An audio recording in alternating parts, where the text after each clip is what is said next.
Hi guys, Ken Chigbo, aka Ken FX3, back with another week roundup and look ahead to the key events. Starting off with last week, you can see, look, behind me and here, the dollar index finished in minor negative territory. It was a bit of a tug of war between the dollar bulls and dollar bears. Why? We've got two themes, okay? We've got two themes. Now, before I get onto those two themes, look, markets at the moment, if you look, the default setting, they want to be risk on. So positive sentiment, i.e. dollar negative, riskier currencies rallying. Okay, but we're caught between two themes. Let's go over those. The first one, vaccine optimism. So there is growing expectation that a vaccine will get produced and start to get distributed before the end of this year. There's optimism around that. Moderna and Pfizer, two huge pharma companies in the US set to that are making really good progress with their late stage in the trials. But then we've got the conflicting theme of rising COVID cases and lockdowns. Okay, so it's just, it's battling between these themes, and it's causing a little bit of mess, a bit of choppy price action, not so much commitment with firm trends, but they're coming. They're coming, especially once Joe Biden's all settled down as well. We've got that fiasco out of the way come January. So there's a lot of choppy price action. Anyway, let's take a look at the markets across the board. I want to start off with euro dollar. Just point out a couple of things, some observations. There was a really nice trade here actually on euro last week. I thought I'd just quickly show it what it was. We caught it quite nicely. It's just this double top, 1, 2. We're anticipating rejections here.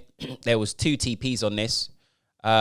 Initially, so we took the short in anticipation of the rejection up here. Okay. Stops are placed just above that prior wick area. And then the target was down at the neckline, okay? And then obviously with a head and shoulders, not head and shoulders, double top, 1, 2, the distance you measure between the top and the neckline, and you should get that equivalent on the breakout, which we did.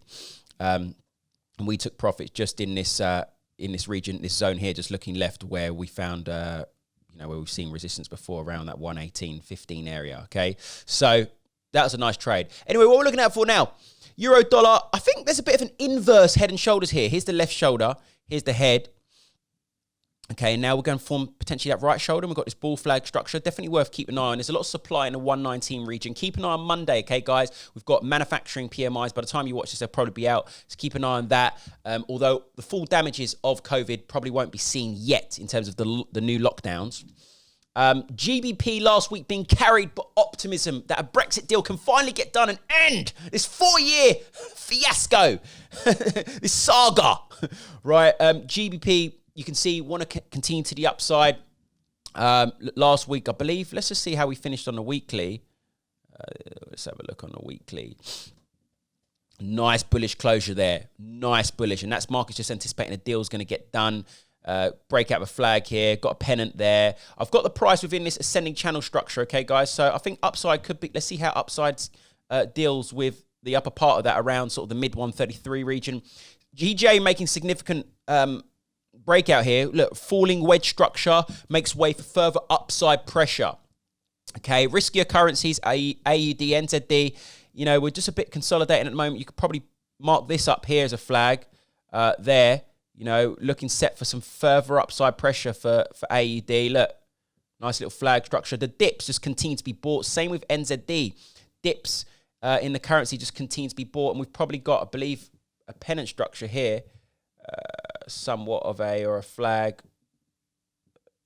Just either way, it's just a bit of consolidating subject to a breakout to the upside that you can see. Oh. Either way, you can just see consolidating subject to another breakout. And as I say, dips continue to be bought. NZD and AUD have been ones that have really outperformed the peers in comparison to the peers versus the dollar. And I think there's a number of reasons to that.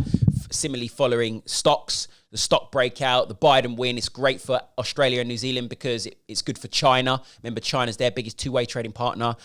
So just risk on, just being carried through with these respective currencies. Guys, other than that, this week, in terms of what to keep an eye on, manufacturing services PMIs from Europe, FOMC meeting minutes. Apart from that, it's generally a light week. It's Thanksgiving holiday in the US. Keep an eye on the themes, Brexit, and of course, COVID developments, lockdowns, tallies rising, and then vaccine. Other than that, guys, do not hesitate. Check out my service, freakforextrading.com. Daily fundamental technical analysis, trade ideas, everything. We do it all. And of course, do not hesitate. BluFX is an amazing, amazing solution that will help you become a full polished trader. Stay lit. Let's have an amazing week. Let's get it.